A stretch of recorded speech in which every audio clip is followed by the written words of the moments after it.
नमस्कार दोस्तों, स्वागत है एक बार फिर से आप सभी का सोलर क्वेस्ट में। साथियों, कहते हैं ना, झुकती है दुनिया, झुकाने वाला चाहिए। तो डोनाल्ड ट्रंप जो पूरे ब्रह्मांड को अपना शिष्य समझते थे, पूरे ब्रह्मांड के ऊपर अपनी दादागिरी का दावा करते थे, आज वो रास्ते पर आ चुके हैं। अब काफी मीठी मीठी बातें, चिकनी चुपड़ी बातें करने लगे हैं, जैसा कि और भारत के लिए जो भारत के खिलाफ लगातार जहर उगल रहे थे, भारत पाकिस्तान के बीच सीज फायर को लेकर के 45 से ज्यादा बार दावा कर चुके थे। ये थे ही, इनके मंत्री लोग और आगे बढ़ बढ़ के बोल रहे थे। रशिया यूक्रेन वार मोदी वार है, ये तक इन्होंने कह दिया था। बहुत ऐसे समझ लो आप कि देखने को मिलेगा आपको कि जिस वजह से ऐसा लगा कि इंडिया और यूएसए का रिलेशन जो है, इतना जो लंबा रिलेशन था, वो ठीक ठाक था अभी तक पिछले 25 से 30 सालों से, और वो सब बिल्कुल झटके में खराब हो गया है और शायद इन्होंने कर भी दिया है। लेकिन अब जिस प्रकार से इन सबको समझ में आ गया है कि इससे हमारा ही नुकसान होने वाला है, मतलब अमेरिका का, इंडिया झुकने वाला नहीं है, तो अब ये ठंडे पड़ चुके हैं। अभी आप देख पाओगे आज के दिन के, मतलब माफ करें, कल का जो था बयान आया हुआ है कि इनको लेकर के ये चर्चा भी चल रही है बहुत। न्यूज आर्टिकल में आप देख सकोगे, चैनल के थ्रू आप देखोगे कि लिखा क्या है उसमें भाई, कि ट्रम्प जो है ये अब भारत से इसे सुधारने की कोशिश में लगे हुए हैं और ये भारत से अच्छे रिलेशन बना करके रखना चाहते हैं। पीएम मोदी की इन्होंने बढ़ बढ़ के खूब तारीफ करी हुई है। और मैं अभी आपको बताऊं कि पहले तो आप ये वीडियो पूरा आप देखोगे, जैसा कि उसमें आपको समझ में आएगा ही कि इसमें इन्होंने कैसे कैसे अपने भाई की तरफ अच्छा रुतबा दिखाया है कि पीएम मोदी को अच्छा बना दिया है। इन्होंने कहा है कि जैसे कि आप समझो कि पर्टिकुलर मोमेंट इंडिया, जैसे कि यहाँ पर स्पेशल रिलेशनशिप इंडिया के थ्रू बात कर रहे हैं अबाउट, जैसा कि जस्ट मोमेंट्स। तो देखो, आपने किस प्रकार से बढ़ बढ़ के खूब पीएम मोदी की तारीफ कर रहे हैं, ये आप सबसे पहले समझते हैं भारत और अमेरिका के रिलेशन को कैसे खराब किया था इन्होंने, और उसके बाद देखेंगे पीएम मोदी ने इनको क्या रिप्लाई दिया हुआ है। अब इस बयान से आप समझ रहे हो थोड़ा बहुत, तो आप देखो, सबसे पहले हम ये चीज शुरुआत करते हैं कहां से, कि भारत पाकिस्तान ऑपरेशन जो सिंदूर को लेकर के उसे युद्ध तो कहेंगे नहीं, क्योंकि देखिए वहां पर ऑपरेशन हुआ था, वो भी सिंदूर ऑपरेशन 7 मई को हुआ था 2025 में, अभी कुछ महीने पहले ही ऑपरेशन कहेंगे। अब भारत ने ऑपरेशन किया, अब पाकिस्तान पर खूब जम करके गोले बरसाए भारत ने, बदले में पाकिस्तान भी उधर से अटैक कर रहे थे। भारत की डिफेंस मिसाइलों ने डिफेंड कर लिया अपने आप, मतलब भारत को। 7 मई से शुरू हुआ था, 7 मई की मध्य रात्रि से, उसके बाद 10 मई आते आते सीज फायर हो चुका था। लेकिन उस सीज फायर का दावा जो है, ये क्रेडिट कौन ले रहे थे, ये कह रहे थे कि उसको हमने करवाया है। किसने? ट्रंप ने। 45 से ज्यादा बार ये इस बात का दावा कर चुके थे कि हमने सीज फायर कराया है भारत पाकिस्तान के बीच का, जबकि भारत ने अलग अलग मंच पर आकर के बार बार बोला हुआ है कि भारत और पाकिस्तान के बीच में ये जो सीज फायर है, ये जो युद्ध विराम हुआ है, ये हम दोनों के बीच की सहमति से हुआ है, हम दोनों खुद में बात किए हुए हैं, कोई तीसरा इसमें नहीं आया था। और वो भी पहले उनकी तरफ से कॉल आया था पाकिस्तान की तरफ से, तब हमने किया, क्योंकि हमें युद्ध में पड़ना नहीं था, हमें तो डेवलपमेंट पर ध्यान देना था। क्योंकि देखो, युद्ध बढ़ाना ये कोई अच्छी बात नहीं होती है। तो वैसे भी हम लोग को सिर्फ इनको को क्या, मतलब वो लोग अब जबरदस्ती लड़ रहे थे, तो उसका मुंह तो जवाब देना ही था हम लोग को, वो हम लोग दे रहे थे। इनकी औकात दिखा रहे थे पाकिस्तान को कि देखो, तुम्हारे जो भी ठिकाने हैं वो हमारे टारगेट पर है, हम कुछ भी कर सकते हैं तुम्हारा, तुम हमारा कुछ भी नहीं बिगाड़ सकते। 4 दिन में उनको समझ में आ गया, तो इसलिए उन्होंने क्या, इधर कॉल लगाई अपने भारत में कि सीज फायर कर लो। तो इस बार मतलब जैसे कि अब सीज फायर की बात हो गई, पाकिस्तानियों ने फोन लगाया था। चलो, इसमें किसी भी तीसरे देश का कोई हस्तक्षेप हमारी तरफ से एटलीस्ट नहीं है। बाकी पाकिस्तान किसके किसके पास गया था वो तो हमें नहीं पता है, लेकिन ये बार दावा करते हैं ट्रंप जी कि हमने तो ऐसा किया है, मतलब हमने फोन किया था पीएम मोदी को और कहा कि 24 घंटे में ये वार खत्म कर होने जाना चाहिए, नहीं तो हम आपके ऊपर इतने टैरिफ लगाएंगे कि आपका सर घूम जाएगा। उसके बाद ट्रेड डील नहीं करेंगे, बड़ी बड़ी बढ़कर के बातें करने लगे, बार बार आकर के बयान दे रहे थे और कहा इन्होंने कि पीएम मोदी से कि ये पीएम मोदी जो है, हमने जब कॉल लगाई पीएम मोदी को, तो एक बार में सुनते ही एकदम ये घबरा गए पीएम मोदी। उसके बाद 5 घंटे में ही उन्होंने सीज फायर का ऐलान कर दिया, मोदी जी ने 5 घंटे में ही मान गए। और आज क्या कह रहे हैं, आज के बयान में इन्होंने एक भी बार ये जिक्र नहीं करा है कि हमने भारत पाकिस्तान का सीज फायर कराया। लेकिन जब भारत के प्रधानमंत्री ने संसद में ये बयान दिया कि कोई भी तीसरा देश हस्तक्षेप नहीं किया गया था इसमें, क्योंकि विपक्ष लगातार हमलावर हो रहा था कि भारत पाकिस्तान के बीच के मैटर में यूएस कहां से कूद पड़ा और यूएस के आगे कैसे जुट गए आप लोग। तो इसको लेकर के पीएम मोदी ने स्पष्ट कर दिया है संसद में कि कोई तीसरा पक्ष नहीं आया था सीज फायर कराने, और किसी ने तीसरे को हमने मंजूरी भी नहीं दी अपने अंदर आने को, मतलब मैटर में, हमारे मैटर में। अब इन सबको लेकर के इनकी ईगो हाइट हो गई, किसकी? ट्रम्प की। अब फिर डोनाल्ड ट्रम्प ने उस टाइम ही तुरंत अनाउंस कर दिया 25% लगाएंगे, मतलब 25% का टैरिफ लगाएंगे इंडिया पर, और उसके बाद एक्स्ट्रा पेनल्टी भी लगाएंगे। 6 अगस्त आते आते इन्होंने और अनाउंस कर दिया कि 25% और लगाएंगे। टोटल भारत पर अब लग जाएगा 50% का टैरिफ। कारण इसके पीछे इन्होंने बता दिया है कि भारत रसिया से लगातार ट्रेड कर रहा है, ऑयल खरीद रहा है, क्रूड ऑयल, इसके अलावा हथियार भी उनसे खरीद रहा है ज्यादा मात्रा में। तो इसको लेकर के इन्होंने 50% का टैरिफ लगाया था। भारत ने प्रतिक्रिया दी। कैसी प्रतिक्रिया? कि ये गलत कर रहे हो, सिर्फ हम ही नहीं खरीद रहे हैं रसिया से क्रूड ऑयल, हमसे ज्यादा चाइना खरीद रहा है, यूरोपियन यूनियन जो है वो नेचुरल गैस खरीद रहे हैं, और तुम भी तो फर्टिलाइजर्स वगैरह जो आज के टाइम पर वहीं से खरीद रहे हो ना, रूस से। तो ये तो दोहरा रवैया आप ना अपनाओ।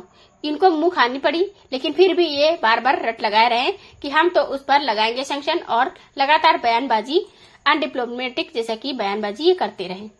ऐसा लग रहा था कि कोई तानाशाह, देश का कोई तानाशाह बोल रहा है कि हम जो कहेंगे वो मानो, नहीं तो फिर हम ऐसा कर देंगे, हम सैंक्शन लगा देंगे, हम रिलेशन खत्म कर देंगे। बटरल यहाँ तक कि फार्मास्यूटिकल में सेक्टर में इन्होंने 200%, 250% तक टैरिफ लगाए जाने की बात कही थी कि लगाएंगे, ठीक है। और जवाब देना जैसे इसमें क्या होता है कि देखिए, इनके सलाहकार जो हैं ट्रम्प के, ये जो रूस का यूक्रेन वार को मोदी वार तक भी कह दिए थे कि रूस और यूक्रेन का जो वार हो रहा है वो मोदी वार है, कहें कि मोदी वार है जैसा। तो मतलब आप समझो कि जब से रसिया यूक्रेन वार शुरू हुआ है, पीएम मोदी ने स्पष्ट तौर से कहा था कि डिप्लोमेसी, डायलॉग और पीस से ही समझौता होगा, हथियार से आकर युद्ध में मैदान में नहीं होगा। ये बात पीएम मोदी ने रशिया के प्रेसिडेंट व्लादिमीर पुतिन से भी जाकर के सामने फेस टू फेस कही थी। इस बात को कोई ट्वीट करके नहीं कहा था उन्होंने सामने जाके युद्ध के समय, मतलब नहीं है ऐसा कहा था, किससे? पुतिन से। भारत की डिप्लोमेसी को लेकर के अब ये लोग ना, इन लोग के मन में क्या है ना कि ऐसे कैसे भारत 50-60 सालों में, 70 सालों में इतना उठ खड़ा हुआ है। इनके पास, इनको तो लगता है कि हम ही सर्वे सर्वा हैं, हम ही सबसे महान हैं। खैर देखिए, वो ट्वीट दिखाते हैं हम आपको, जिसमें एक दिन पहले किया था इन्होंने, कि जैसे कि उसमें क्या लिखा हुआ है, इतना बैकलेस आया है कि तुरंत ही ये फिर से अब आ गए हैं, सॉरी कहने लगे ट्रम्प। अब एक जैसा कि परसों इन्होंने अपलोड किया है अपना, मतलब भेजा है, look like we have lost India and Russia to deepest darkest China, may they have a long and prosperous future together, president Donald Trump, J Trump. इन्होंने इंडिया को लेकर के बयान दिया है, और रसिया को लेकर के मुझे लगता है कि ये हम या कहें कि यूएसए जो है ये इंडिया और रसिया को हार गया है चाइना के सामने। तो यानी एक तो इन्होंने क्लियर कर दिया है कि चाइना की सुपर पावर बन रहा है, हमसे भी ज्यादा, या कहें कि हमसे टक्कर वाला है, ये कह रहे हैं, ठीक है, सामने आ गया है। अब हमसे ज्यादा जो हार गए हैं, ये हम हार गए, इन्होंने कहा, ट्रम्प ने कहा कि हम तो हार गए, क्योंकि रसिया और इंडिया को एक तो अच्छे, हमारा भारत और रसिया जो था, और जैसे कि ये है इंडिया, इन दोनों से कौन हारा? डोनाल्ड ट्रम्प हार चुके हैं। चाइना तो इनका कॉम्पिटिटर है, जैसा कि आप जानते ही हो, ठीक। इन्होंने कहा था कि हम उम्मीद करते हैं कि ये दोनों का रिलेशन चलिए आगे रहेगा, तो लॉन्ग रिलेशन रहेगा। ये पोस्ट करते हुए ये फोटो, जिसमें कि पीएम मोदी, शी जिनपिंग और व्लादिमीर पुतिन दिख रहे हैं, आपने देखा है। इसके बारे में हम आपको क्लास भी ले चुके हैं, एससीओ समिट की जो मीटिंग थी उसके बारे में डिटेल वीडियो भी दे चुके हैं। आप उस वीडियो को अगर नहीं देखे तो आप देख सकते हैं, एससीओ समिट के बारे में जान सकते हैं कि उसमें क्या क्या मीटिंग में मतलब क्लियर हुआ है कि क्या क्या होने वाला है आगे। तो देखिए, 3 महाशक्तियां एशिया की इकट्ठा हुई थी, पूरी दुनिया को एक संदेश गया कि भाई डोनाल्ड ट्रम्प वो कर दिए हैं जो इंडिया और बाकी चाइना, रसिया वगैरह नहीं कर पाए थे। इंडिया और चाइना को इतना क्लोज ला दिए कि आज के टाइम पर इंडिया, चाइना और रसिया एक साथ खड़े हो गए हैं और एक साथ स्ट्रेटेजिक पार्टनरशिप कर रहे हैं। रेयर अर्थ मिनरल देने के लिए चाइना मान चुका है, भारत भी बहुत सारी चीजों पर बात कर रहा है। तो ये रिलेशन, इतना क्लोज रिलेशनशिप ला दिया डोनाल्ड ट्रम्प ने, जो अमेरिका इतने दिनों से अलग अलग करके दोनों को रख के चल रहा था। तो ये इन्होंने कर दिया। इसके बाद ये जब एक्सेप्ट भी किए तो इसी ट्वीट पर इतना बैकलेस आया, क्योंकि अल्टीमेटली अमेरिका में भी तो डेमोक्रेसी है, वहां पर लोग आवाज उठाने लगे। इनके ही जो पूर्व सलाहकार थे वो कहने लगे, पूर्व सलाहकार मतलब कि जो पिछली सरकार के थे, क्योंकि इससे पहले तो ये जैसे प्रेसिडेंट थे नहीं, पहले तो दूसरे थे, अब ये बन गए हैं। वो कहने लगे कि जब हम लोगों ने इतने दिनों से रखा था, ये पीएम मोदी और ट्रम्प ये कह करके कि हम 2 दोस्त हैं, बहुत बढ़िया दोस्त हैं, जैसा कि मतलब अमेरिका और भारत, हमारे रिलेशन को, इंडिया और यूएसए के रिलेशन को बिल्कुल खराब कर दिया है ट्रम्प ने। ट्रम्प अपने रिलेशन को, अपने व्यक्तिगत रिलेशन को समझते हैं कि वो आप अमेरिका का रिलेशन है, लेकिन ऐसा नहीं समझना चाहिए ट्रम्प को। अब आप जब चाहते हो किसी को दोस्त बना लेते हो, जब चाहते हो किसी को दुश्मन बना देते हो, तो इससे ऐसा नहीं होता है। पूरा पूरा देश आप अभी जैसे कि आप बात करें प्रेजेंट कर रहे हो, क्योंकि देखिए ट्रम्प है या मोदी कोई भी हो, पूरे पूरे देश को रिप्रेजेंट करते हैं। तो देश को ना 4 सालों के लिए, तो बाद 4 साल बाद भी ये देश रहेगा, तुम तो रहोगे नहीं। तो इसको लेकर के जब बयान आया तो खूब ज्यादा बातें चलने लगी। तो अब इन्होंने आज ये बात बोली, इन्होंने कहा मैं हमेशा मोदी का दोस्त रहूंगा, क्योंकि उन्होंने कहा ना कि इन्होंने आपस में दोस्ती भी खत्म कर दी है। मोदी और ट्रम्प के बीच का जो रिलेशन था वो कहा जाता था कि अच्छे रिलेशन है, ये भी खत्म हो गया है। इसके अलावा यूएस और इंडिया के भी रिलेशन खराब हो गए हैं इसकी वजह से, इनकी वजह से। तो इस पर मीडिया पर्सन जो है वो भी सवाल पे सवाल कर रही थी। ऐसा है तो जो आपके पूर्व एनएसए ने बताया है, बयान दिया है कि आपने रिलेशन इंडिया से खराब कर लिए हैं, और इंडिया ऐसा नहीं है कि मतलब अमेरिका को इंडिया की जरूरत नहीं है, सिर्फ इंडिया को ही अमेरिका की जरूरत है, ऐसा बिल्कुल नहीं है। दोनों को एक दूसरे की जरूरत होती है और जरूरत रहेगी ही हमेशा से। आने वाले दिनों में एक दुनिया की सबसे पुरानी डेमोक्रेसी है जैसा कि, और एक है दुनिया की सबसे बड़ी डेमोक्रेसी। आज के टाइम पर इंडिया को आप इग्नोर नहीं कर सकते हैं, क्योंकि कल को कुछ भी होता है, आप किसी भी देश से कुछ करते हो तो कोई देश ऐसे है जो बड़े बड़े हैं, वहां पर ताना चाहिए, वहां पर कुछ आपका चलेगा नहीं। अगर वो ताना चाह लेगा तो फॉर एग्जांपल चाइना हुआ, रसिया हुआ, कुछ भी हुआ। लेकिन यहाँ इंडिया एक डेमोक्रेटिक कंट्री है, यहाँ पर आप अगर स्ट्रेटेजिक और लॉन्ग टर्म रिलेशन नहीं बनाकर चलोगे, किसी एक सरकार से या किसी एक व्यक्ति से अपने रिलेशन बनाकर या बिगाड़ करके चलोगे, गड़बड़ हो जाएगा। यहाँ पर आपको स्ट्रेटेजिक पार्टनरशिप रखनी होगी सबको लेकर के। जैसा कि जब इनके सवाल पूछा गया, यहाँ पर पूछा जाने लगा, तो उन्होंने कहा नहीं, देखिए मैं हमेशा मोदी का दोस्त रहूंगा, वो एक महान प्रधानमंत्री हैं मोदी जी। भारत और अमेरिका के बीच की बात करें तो एक विशेष रिश्ता हुआ है, एक इम्पोर्टेंट है, चिंता की कोई बात नहीं है, चिंता की कोई बात नहीं है। तो ये तो दबाव डालने वाले की कोशिश कर रहे हैं, जैसा कि आप देखिए सबकी तरह टैरिफ का दबाव देंगे, ये भी झुक जाएगा। लेकिन वो तो उल्टा पड़ गया ट्रम्प का ये मैटर। यहाँ पर ये भूल गए थे कि यहाँ एक ऐसा व्यक्ति बैठा हुआ है मोदी जी, जो कि 2002 से लेकर के आज तक जिसने कभी भी हार का मुंह नहीं देखा हुआ है, तो कभी हारा ही नहीं है, तो तुम्हारे सामने कैसे झुक जाएगा। उसके बाद फिर पिछले 10-12 सालों में इस हिसाब से तेजी से ग्रो हुआ है इंडियन इकोनॉमी। भारत 10वें से लेकर 10वें नंबर तक पहले था, अब चौथे पर या कहें कि तीसरे पर आने के लिए आमादा हो जाए, तीसरे पर कभी भी आ सकता है, पावरफुल हो रहा है धीरे धीरे। तो भारत काहे सुनेगा इनकी तुम्हारी। तो इसके बाद जब चाइना और रशिया ये दोनों जो दूसरे जैसा कि धड़े हैं और वो सब आ गए हैं इस पाले में, तो ऐसे में तो हम लोग और मजबूत हो रहे हैं, झुकना तो तुमको पड़ेगा। आप जैसे कि देखिए, और झुके भी ये। जब इनसे दोबारा पूछा गया कि आपने तो कल कहा था कि हम इंडिया को हार चुके हैं, रशिया को हार चुके हैं चाइना के सामने, तो उन्होंने कहा नहीं, देखिए I don't think we have, हमने ऐसा नहीं किया हो सकता है शाम को मतलब अब हमने बोल दिया हो, ऐसा इन्होंने बोला। ऐसा नहीं है। देखिए यहाँ पर पीएम मोदी की तारीफ करनी पड़ेगी, इंडियन डिप्लोमेसी की भी करनी पड़ेगी। भारत ने इतना संयम दिखाया है कि भारत ने कोई रिप्लाई नहीं दिया था इनके बड़बोलेपन का। जब से ये बड़बोलापन दिखा रहे थे, पहले तो काफी लंबे समय तक भारत में ये नहीं कहा गया था कि कोई ट्रम्प आए थे सीजफायर कराने, भारत शांत रहा था। लेकिन जब विपक्ष लगातार घेरने लगा मोदी जी को, तब जाकर के भाई अब आओ तुम इसमें। तो हालांकि भारत के जो विदेश मंत्रालय के सचिव हैं ये सब बार बार बोल रहे थे कि कोई तीसरा पक्ष नहीं आया था, लेकिन विपक्ष का दबाव ये था कि संसद में प्रधानमंत्री बोले तब हम मानेंगे। मतलब माय फ्रेंड डोनाल्ड ट्रम्प कहते हैं, तो ये बोले कि वहां पर जब इन्होंने बोला, मोदी जी ने लास्ट में प्रेशर में आ करके कि भाई कोई तीसरा नहीं आया था हमारे यहाँ, हम यहाँ क्लियर कर दे रहे हैं, उसके बाद ही ट्रम्प ने टैरिफ लगाना शुरू कर दिया था। फिर भी भारत संयमित रहा, भारत ने कहा चलो ठीक है हम झेल लेंगे, लगाना चाहते हो लगाओ, लेकिन ना हम अपने एग्रीकल्चर मार्केट में घुसने नहीं देंगे तुमको, और ना ही इस बात पर मानेंगे कि कोई तीसरा बीच में इंटरफेयर करेगा भारत पाकिस्तान के मामले में।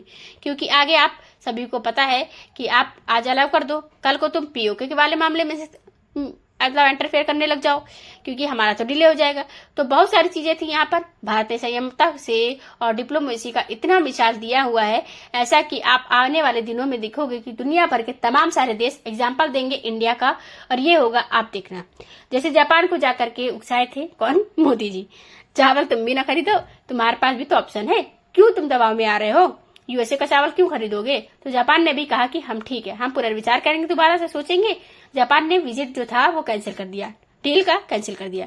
तो बहुत सारी चीजें होने लगी धीरे धीरे, वो इस पाले में आ रहा था जैसा कि ठीक, और यूएसए के खिलाफ जा रहा था जैसे हम बात करें।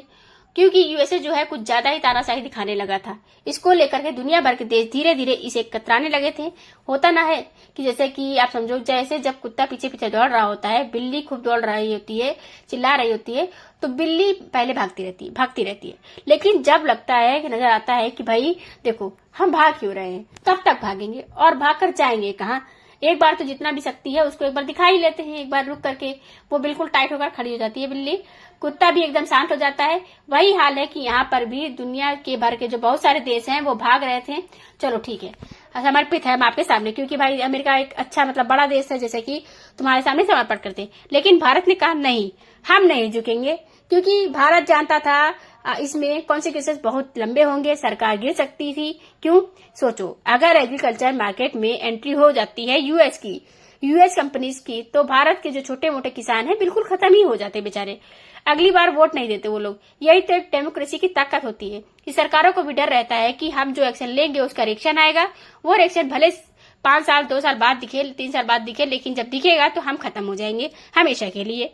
यही हुआ। इस बात से भारत ने जैसा कहा कि हम यहाँ पर नहीं झुकेंगे नहीं, हम कोई ऑप्शन और तलाश लेंगे, दूसरा ऑप्शन। तुम ज्यादा टैरिफ लगा रहे हो, हम दुनिया के और भी देश में बेच लेंगे अपना माल। 300 से ज्यादा देश हैं, वहां पर बेचेंगे, तुम्हारे यहाँ नहीं बेचेंगे भाई। तो इसीलिए अब यूएसए को लगा हमारा तो घाटा होगा, हमारी जनता हम पर आएगी, पंच करेगी, कसेगी कि तुम्हारी वजह से इतना सामान महंगा हो गया है। जो चीज पहले $100 में मिलती थी वो $200 में मिल रहा है, 250-300 में मिलेगा। तो इसको लेकर के ट्रम्प को झुकना पड़ा अल्टीमेटली। और फिर सब यही कह रहे हैं कि बस इनकी आप कहें कि यहाँ तक कि आप समझो कि डोनाल्ड ट्रम्प जितने भी उनके यहाँ के बड़ी बड़ी कंपनीज हैं, उनके जो सीईओ हैं, उनको बुला के कहा कि हाँ तुम आओ, तुम क्या दे रहे हो हमको, तुम बताओ तुम क्या दे रहे हो। बिल गेट्स जो है, इसके अलावा मार्क जुकरबर्ग, ये सब आकर के कि हम $600 बिलियन हम इंडिया में अमेरिका में हमारी करेंगे, ये कह रहे हैं। मतलब ऐसी तरह करें, ऐसा प्रकार का दबाव बनाया इन्होंने सब पर, लेकिन इंडिया पर इनका चलन नहीं। और लास्ट में आकर के इनको यहाँ पर झुकना ही पड़ा। भारत ने जैसा कि बात करें क्या क्या कुछ किया है, किस प्रकार से प्रतिक्रिया दिया। सबसे पहले तो तीसरा हस्तक्षेप बर्दाश्त नहीं किया जाएगा। भारत पाकिस्तान के मैटर में कोई तीसरा हस्तक्षेप नहीं होगा। इसके अलावा टैरिफ के दबाव में कोई समझौता नहीं किया गया कि हम एग्रीकल्चर मार्केट में एंट्री देंगे आपको, हम एनॉनिमस मिल्क बेचने नहीं देंगे आपको, या फिर हर दबाव में आप करके डील नहीं करेंगे आपके दबाव में आकर। ऐसा नहीं हुआ। जैसा कि always preparation for B option, कि चलो तुम नहीं मान रहे हो तो हम दूसरा ऑप्शन की तलाश करेंगे। इसके अलावा कोई फालतू की जैसे कि बयानबाजी नहीं होगी। सबसे ज्यादा जरूरी यही होता है आज के युग में कि आम इंसानों की बात करें बीच में, तो यही बहुत ज्यादा जरूरी है। अगर कोई मान लो गुस्से में है, कोई आपसे बड़ा है, या फिर मान लो आपकी समकक्ष है, आपके बराबर का या दोस्त है, आपको गुस्से में आकर तहस में कुछ बड़ा बोलापन कर रहा है, बोल रहा है, तो आपको संयम रखना चाहिए, धैर्य रखना चाहिए। आपको तुरंत जवाब नहीं देना चाहिए। अगर देना भी चाहिए तो ऐसे बहुत ही फेमस शायर थे बशीर बुद्री जी। आप अगर इन्होंने कहा था कि दुश्मनी करो लेकिन ऐसे करो कि बाद में दोस्ती की भी गुंजाइश रह जाए। और इंडिया तो समझ लो कि इतनी प्राचीन सभ्यता है, इसके पास एक्सपीरियंस बहुत ज्यादा है। तो भारत ने कोई बड़बोलेपन नहीं दिखाया और यही नतीजा है कि जैसे ही ट्रंप ने कहा कि हम देखो नतमस्तक होते हैं, India is a good relation, PM Modi is a great, तो ऐसे इन्होंने ट्वीट करके जो बोला कि देखिए deeply appreciation and fully reciprocate ये president Trump sentiment and positive assessment of our ties India and the US. जैसे कि बात करें, ठीक है, have a very positive and forward looking comprehensive and global strategic partnership. इन्होंने भी कहा है कि चलो ठीक है, कोई बात नहीं, अगर सुबह का भूला शाम को आ जाए तो उसे भटका हुआ नहीं कहते हैं। देखिए आ गए हैं ये लाइन पर, बहुत ही अच्छी बात है। लेकिन हाँ, इंडिया अपने नागरिकों के हितों का ध्यान में रखते हुए जिस भी देश से चाहेगा उस देश से वो रिलेशन वैसा ही रखेगा और वैसे ही उससे ट्रेड करेगा। इस पर किसी भी तीसरे का देश का दबाव नहीं बर्दाश्त होगा, ये साफ कर दिया है इंडिया ने। और जब आने वाले देशों में आप देखोगे, यूरोप के बहुत सारे देशों या बाकी के जो देश हैं वो अमेरिका के झुककर अभी तक रहते थे, दबकर रहते थे, वो धीरे धीरे अपनी आवाज उठाना शुरू करेंगे। यूरोप ने भी शुरू कर दिया है, सबसे पहले फ्रांस आएगा, ये मैं आपको बता देती हूँ, क्योंकि वो सबसे आगे हर चीज में रहता है। जैसा कि फ्रांस कुछ ना कुछ ऐसा करेगा जरूर। इसके अलावा जापान हुआ, बाकी देश हुए, ये सब धीरे धीरे अब आकर के धीरे धीरे बोलना शुरू करेंगे कि भाई अब हम पर थोप नहीं सकते हो, उतना नहीं सहेंगे हम।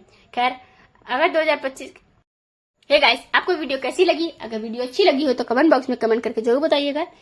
अगर चैनल पर नए आए हो, चैनल को सब्सक्राइब नहीं किया है तो चैनल को सब्सक्राइब कर लें, बेल आइकन को ऑन भी कर लें, जिससे आपको आगे की वीडियोस की नोटिफिकेशन मिलती रहे। Thank you for the watching.